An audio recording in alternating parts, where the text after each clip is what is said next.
అందరికీ వందనములు. ప్రార్థన చేసుకుందాం.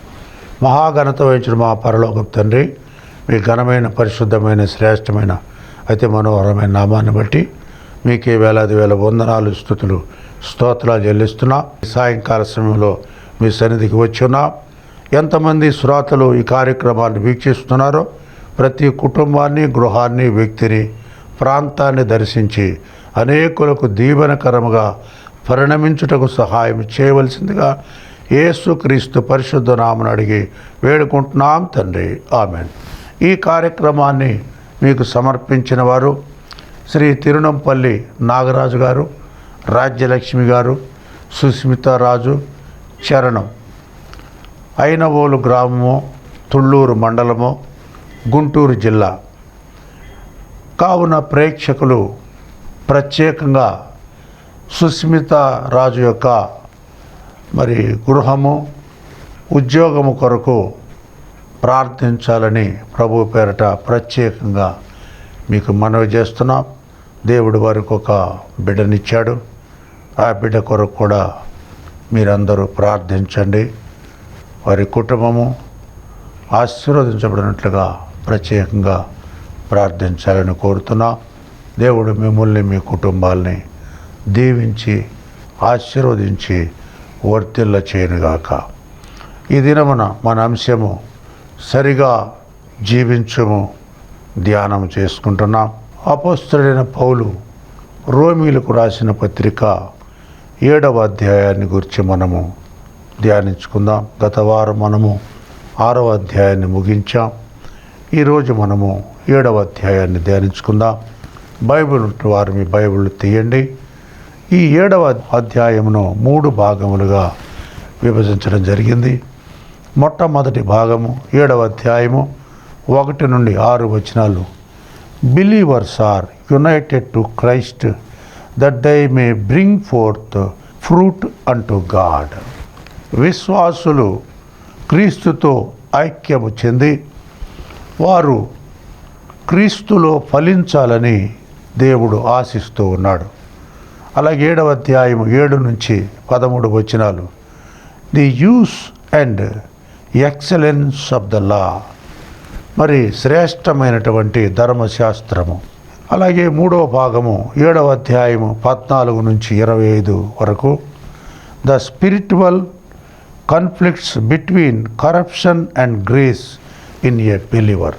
ఆత్మ సంబంధమైన కొన్ని వివాదములు పాపమును గూర్చి, కృపను గూర్చి ఒక విశ్వాసి మనసులో ఏ విధముగా సంఘర్షణ తెచ్చాయో దాన్ని గురించి చెప్పబడుతుంది. చూడండి, 7వ అధ్యాయము 1 నుంచి చదువుకుందాం. సహోదరులారా, మనుష్యుడు బ్రతికినంత కాలమే ధర్మశాస్త్రం అతని మీద ప్రభుత్వము చేయుచున్నదని మీకు తెలియదా? ధర్మశాస్త్రము ఎరిగిన మీతో మాట్లాడుచున్నాను. భర్త గల స్త్రీ భర్త బ్రతికి ఉన్నంత వరకే ధర్మశాస్త్రమును అతనికి బద్దురాలు, కానీ భర్త చనిపోయిన ఎడల భర్త విషయమై ధర్మశాస్త్రం నుండి ఆమె విడుదల పొందును.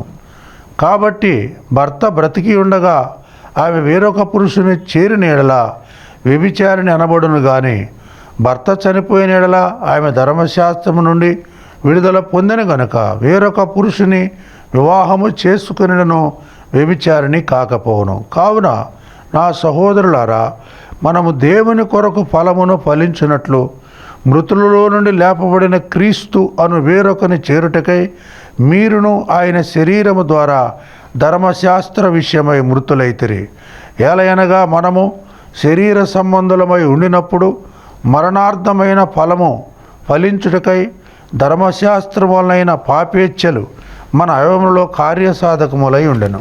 ఇప్పుడైతే దేని చేత నిర్బంధించబడితేమో దాని విషయమై చనిపోయిన వారమై ధర్మశాస్త్రము నుండి విడుదల పొందితిమి గనుక మనం అక్షరానుసారమైన ప్రాచీన స్థితి గలవారము కాక ఆత్మానుసారమైన నవీన స్థితి గలవారమై సేవ చేయుచున్నాము. కాబట్టి ఏమందము? ధర్మశాస్త్రము పాపమాయనా? అట్లనరాదు. ధర్మశాస్త్రము వలనే కానీ పాపమనగా ఎట్టిదో నాకు తెలియకపోవును. ఆశించవద్దని ధర్మశాస్త్రము చెప్పిన ఎడల దురాశ అని ఎట్టిదో నాకు తెలియకపోవును. ఈ భాగంలో believers are united to Christ. విశ్వాసులు క్రీస్తుతో ఐక్యమై ఉండాలి. That they may bring forth fruit unto God. వారు క్రీస్తులో ఫలించి అభివృద్ధి చెంది మరి ఫలభరితంగా నివసించేవారుగా ఉండాలి అని పౌలు ఉద్దేశిస్తూ అంటున్నాడు. సహోదరులారా, మనుష్యుడు బ్రతికినంత కాలమే ధర్మశాస్త్రం అతని మీద ప్రభుత్వము చేయుచున్నదని మీకు తెలియదా? ధర్మశాస్త్రము ఎరిగిన మీతో మాట్లాడుచున్నాను. ఇక్కడ రోమా సంఘములో యూదులు ఉన్నారు, రెండవదిగా అన్యజనులు ఉన్నారు. ఇక్కడ ప్రత్యేకించి యూదులతో మాట్లాడుతున్నాడు. ఈ అధ్యాయంలో ఏమని మాట్లాడుతున్నాడు? ఒక మనుషుడు బ్రతికినంత కాలమే ధర్మశాస్త్రం అతని మీద ప్రభుత్వము చేయుచున్నదని మీకు తెలియదా? ధర్మశాస్త్రము ఎరిగిన మీతో మాట్లాడుచున్నాను. ధర్మశాస్త్రములో ఏమి చెప్పబడింది? మానవుని యొక్క విధులు, మానవునికి ఉన్నటువంటి క్రమము, మానవునికి ఉన్నటువంటి నియమాలు, నిష్టలు గూర్చి మాత్రమే ధర్మశాస్త్రము బోధించింది, కానీ నిత్య జీవాన్ని గూర్చి ఎక్కడైనా మాట్లాడిందా అంటే లేదు. చట్టము మాత్రమే, నువ్వు ఇది చేస్తే చావు, అది చేస్తే మరణము, అది చేస్తే తప్పు, ఇది చేస్తే ఒప్పు అని దీన్ని గురించే, అది తింటే తప్పు, ఇది తింటే మంచిది అని చెప్పి దేవుడే చెప్పాడే కానీ నిత్య జీవమును గురించి ధర్మశాస్త్రము ఎంత మాత్రమునో బోధించలేదు. కనుక మీకు ఈ ధర్మశాస్త్రము అనుగ్రహించబడినప్పుడు, మరి ధర్మశాస్త్రం ఎరిగిన మీతో మాట్లాడుతున్నాను. ఈ ధర్మశాస్త్రము లేక ఈ లా అనేది ఒక మనుషుడు జీవించినంత కాలమే దీనితో నీవు ప్రవర్తిస్తూ ఉన్నావు, కానీ మరి నువ్వు మరణించిన తర్వాత వాట్ ఆఫ్టర్ డెత్?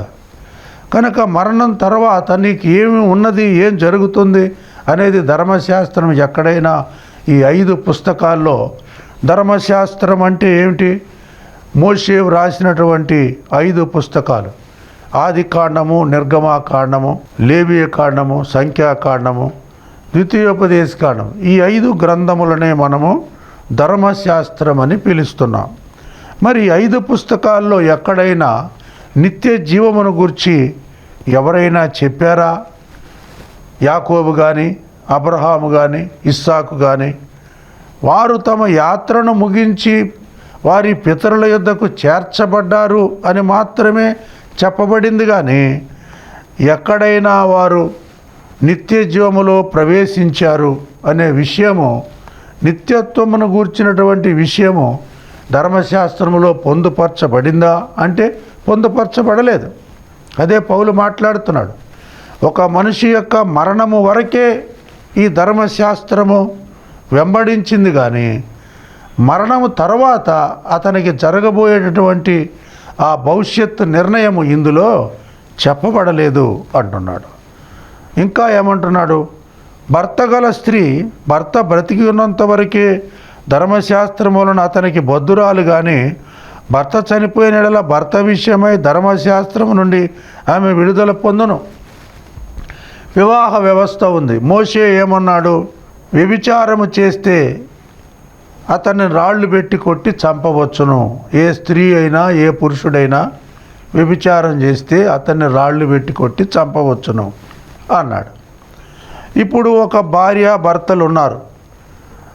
భర్త చనిపోయాడు. చనిపోతే ఆమె భర్త బ్రతికినంత కాలమే అతనికి బద్ధురాలు, కానీ చనిపోయిన తర్వాత ఆమె అతనికి కట్టుబడి ఉండవలసిన అవసరం లేదు. ఆమె అతని నుండి విడుదల పొందింది. ఇక తన ఇష్టం, తన యొక్క స్వాతంత్ర్యము తనకు ఇవ్వబడింది. కనుక ఆమె ఆ భర్త యొక్క నియమము నుండి ఆమె వేరు చేయబడింది. తాను భవిష్యత్తులో ఏం చేయాలో నిర్ణయం తీసుకున్నటువంటి ఆ స్వాతంత్ర్యము ఆమెకు పూర్తిగా ఇవ్వబడింది అని పౌలు చెప్తున్నాడు. ఆమె భర్త యొక్క హద్దుల్లో క్రమంలో ఉండవలసిన అవసరం లేదు ఇక్కడ. ఎందుకంటే అతను మరణించాడు. బ్రతుకున్నప్పుడు ఆ హద్దుల్లో జీవించింది, ఇప్పుడు మరణించాడు. ఆమె విడుదల పొందింది అంటున్నాడు. కాబట్టి భర్త బ్రతికి ఉండగా ఆమె వేరొక పురుషుని చేరిన ఎడల వ్యభిచారిణి అనబడును గాని, భర్త చనిపోయిన ఎడల ఆమె ధర్మశాస్త్రం విడుదల పొందిన గనుక వేరొక పురుషుని వివాహము చేసుకునను వ్యభిచారిణి కాకపోవును. ఇప్పుడు మన యొక్క భారతదేశంలో పూర్వము సతీ సహగమనము అనే ఒక ఆచారం ఉండేది. భర్త చనిపోయినప్పుడు భార్యను కూడా ఆ కాటిలో వేసి కాల్చిపారేసేవాడు.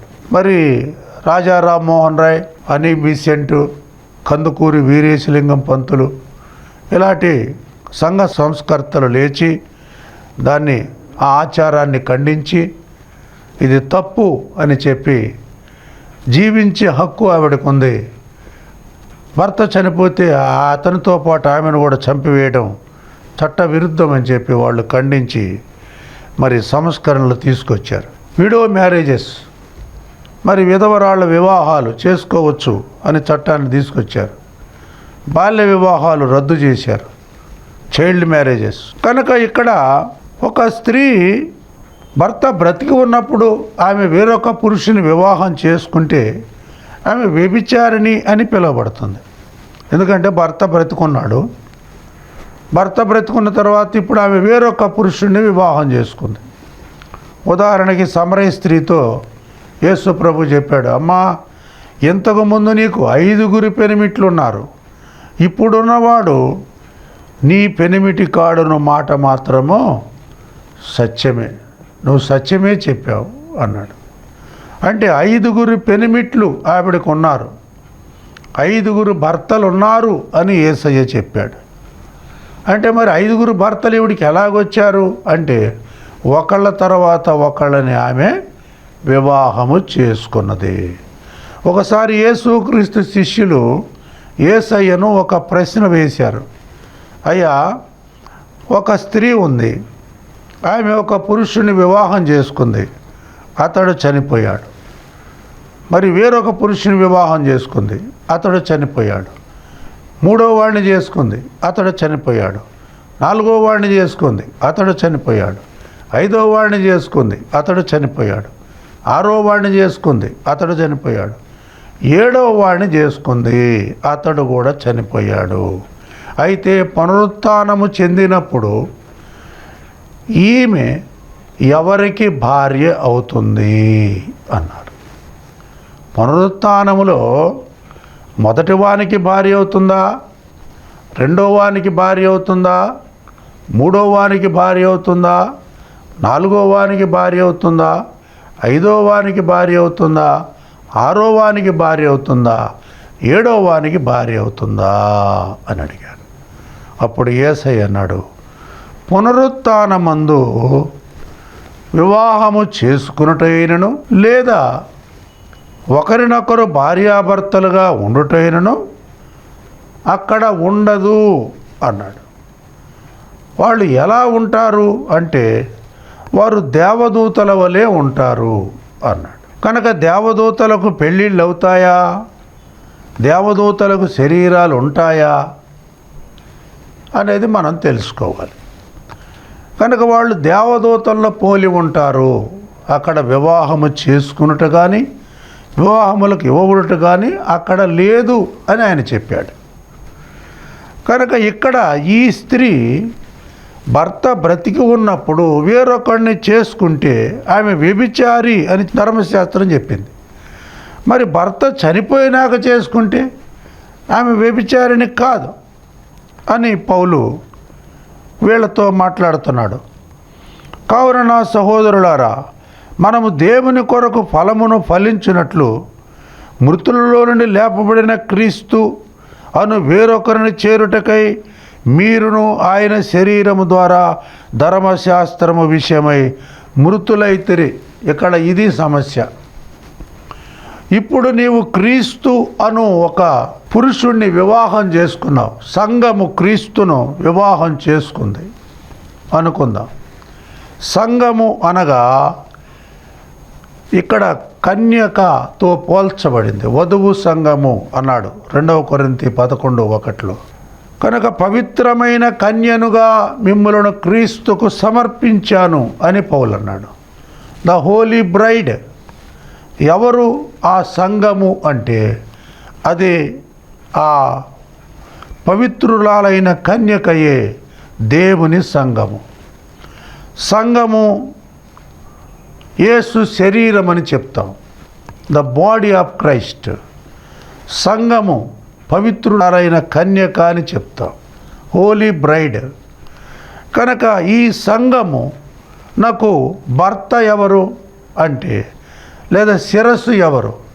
సంఘము ఆయనకు శరీరం అయితే శిరస్సు క్రీస్తు అని ఎఫెసీ 1:19 పౌలు చెప్తున్నాడు.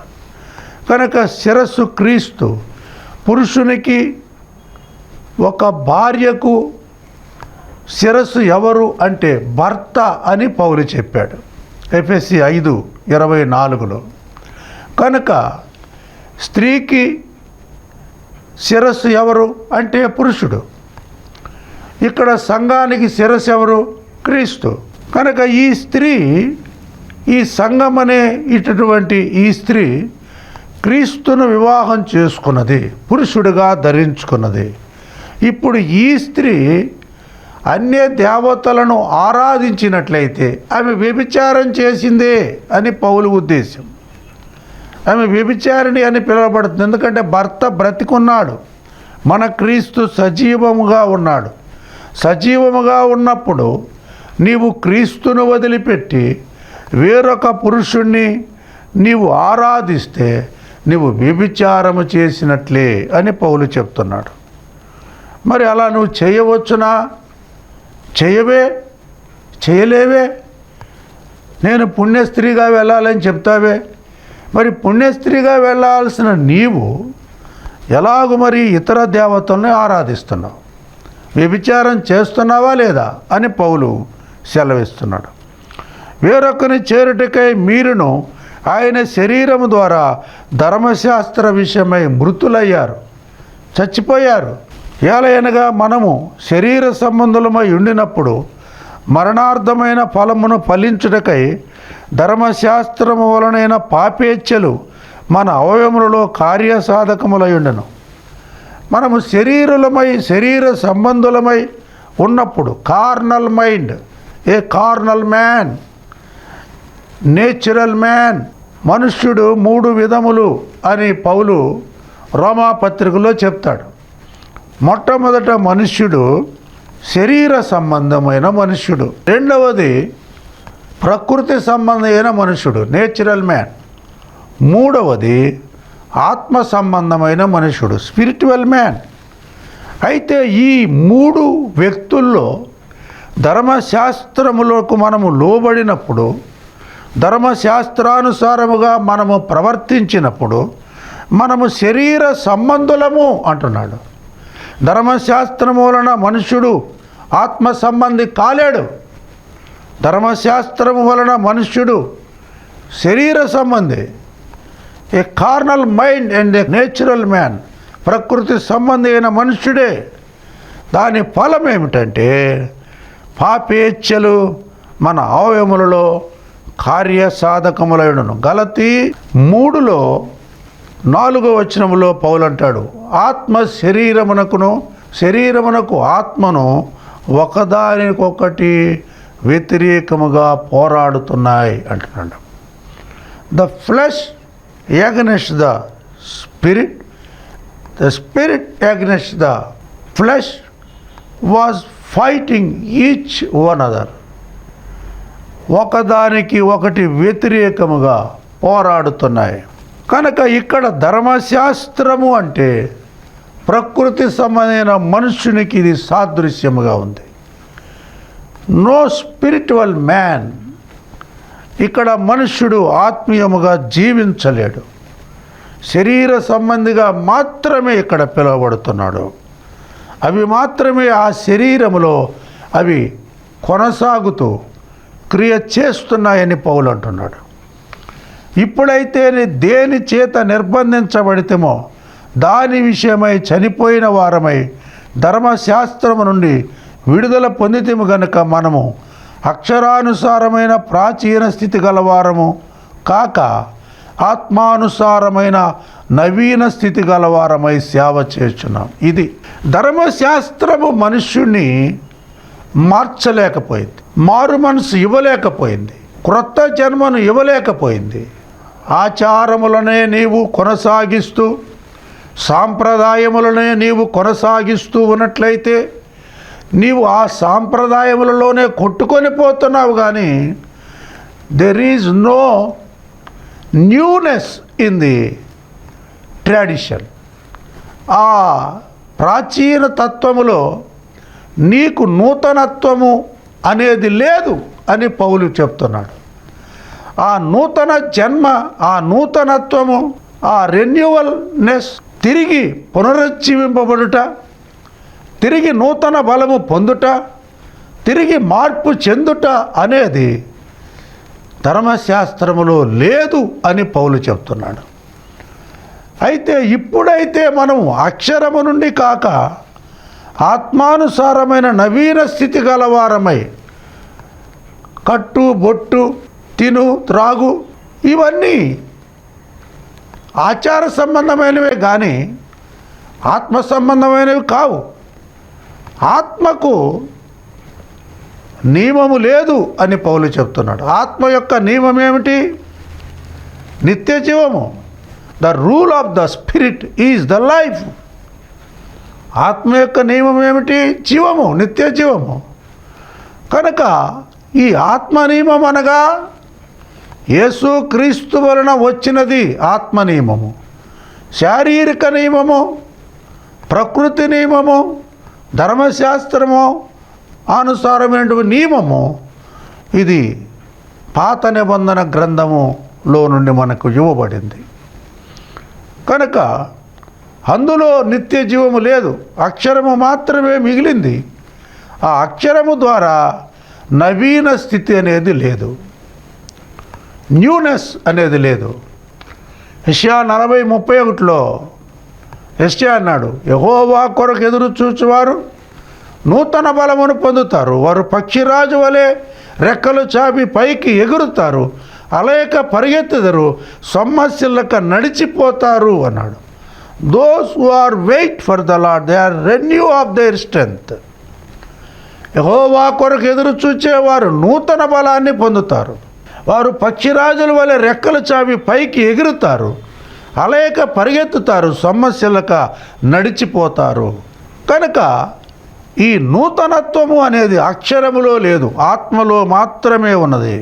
Walk in the spirit. ఆత్మలో నడుచుకుంటేనే ఈ నూతనత్వము ఉంటుంది. Not in carnal mind. శరీరములో లేదది. కాబట్టి ఏమందము? ధర్మశాస్త్రము పాపమాయనా? ఒకవేళ ధర్మశాస్త్రము పాపమా అంటే కాదు, అట్లనే రాదు. ధర్మశాస్త్రము వలననే కానీ పాపమనగా ఎట్టిదో నాకు తెలియకపోను. 10 ఆజ్ఞలు ఉన్నాయి, తర్వాత 612 ఆజ్ఞలు ఉన్నాయి. ఈ ఆజ్ఞలన్నీ ఏమిటి?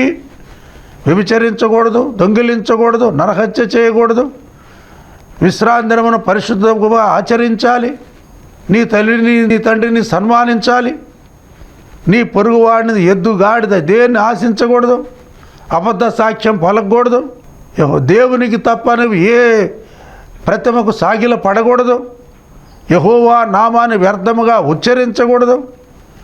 ఈ ఆజ్ఞలన్నీ ఏమిటి అంటే పాపము అంటే ఏమిటో మనకు తెలియబడుతుంది. పవిత్రతలోనికి మనం నడిపిస్తున్నాయి. బాల శిక్షకుడిగా ఉంది, అలా కూర్చో ఇలా నిలబడు అనే ఒక శిక్షకుడిగా ఇది ఉంది. పాపం అనేది నేర్పిస్తుంది. ఇది ఆశించవద్దని ధర్మశాస్త్రము చెప్పిన ఎడల దురాశ అనేది ఎట్టిదో నాకు తెలియకపోను. నీ పొరుగువాడిది ఏది ఆశించొద్దు అన్నాడు. గాడిద కానీ, ఎద్దు కానీ, దున్నపోతు కానీ, వాడి భార్యను కానీ, వాడి ఆస్తిని కానీ దేన్ని ఆశించొద్దు, ఆశించవద్దు అని చెప్పిందంటే దురాశ అనేది ఎట్లో నాకు తెలియబడుతుంది. యాకోబు అన్నాడు 1:15లో, దురాశ గర్భమును ధరించి పాపమును కనగా పాపం పరిపక్వమై మరణమును కనును. దురాశ ఎవరిలో ప్రవేశించింది? ఆకాల్లో ప్రవేశించింది. గెహాజీలో ప్రవేశించింది, ఇస్కరియోతు యోధాలో ప్రవేశించింది, బిలాములో ప్రవేశించింది, కయీన్లో ప్రవేశించింది, ఏశావులో ప్రవేశించింది. వీళ్ళందరూ ఆశపాతకులందరి గతి అట్టిదే, దానిని స్వీకరించు వారి ప్రాణం అది తీయను అని పౌలు చెప్తున్నాడు. కనుక ఆశ, దురాశ ఉండకూడదు. దురాశ దుఃఖానికి చేటంటారు. అన్నా సప్పీరాలు దురాశకు పోయి మరణం చెందారు. ప్రార్థన చేసుకుందాం. మహాగణతుంచిన మా పరలోకపు తండ్రి, చెప్పండి లేఖనాన్ని శ్రోతల హృదయాల్లో ముద్రించి భద్రపరిచి మీ రాజ్యానికై రాకడకై సిద్ధపరిచి ఆయత్తపరిచి నిత్య జీవమునకు వారసులుగా అగుటకు సిద్ధపరచవలసిందిగా, మార్చవలసిందిగా, నవీనత్వం వారికి అనుగ్రహించవలసిందిగా, నూతనత్వము దయచేయమని, మార్పు దయచేయమని, నేడే రక్షణ దినము, ఇంత గొప్ప రక్షణ నిర్లక్ష్యం చేసి నువ్వు ఎలా తప్పించుకుంటావు? బాప్తీసంలో తిరిగి జన్మించడం ద్వారా నిత్య జీవానికి వారసును సహాయం చేయమని, పరిశుద్ధాత్మను కుమ్మరించమని నజరేయుడైన యేసు నామమున అడిగి వేడుకుంటున్నాం తండ్రి. ఆమేన్. మన తండ్రి అయిన దేవుని యొక్క ప్రేమయు, ఆయన కుమారుడైన యేసుక్రీస్తు కృపయు, పరిశుద్ధాత్మ యొద్ద నుండి వచ్చిన సహవాసమైన సన్నిధి భూలోకము నుండి సకల పరిశుద్ధులకును విశ్వాసులకు ఇంతవరకు ఆయన లేఖనాల్లో నుండి, ఆయన మాటల నుండి శ్రీ ప్రార్థనా టీవీ శ్రోతలందరికీ సదాకాలము తోడయుండి నడిపించునుగాక. ఆమేన్. యేసు రక్తమే జయం, శిలువ రక్తమే జయం. అపవాది శక్తులకు సర్వం నాశనం. యేసు నామమునకే సంపూర్ణ జయం కలుగునుగాక. ఆమేన్. May God bless you. అందరికీ వందనాలు. Thank you.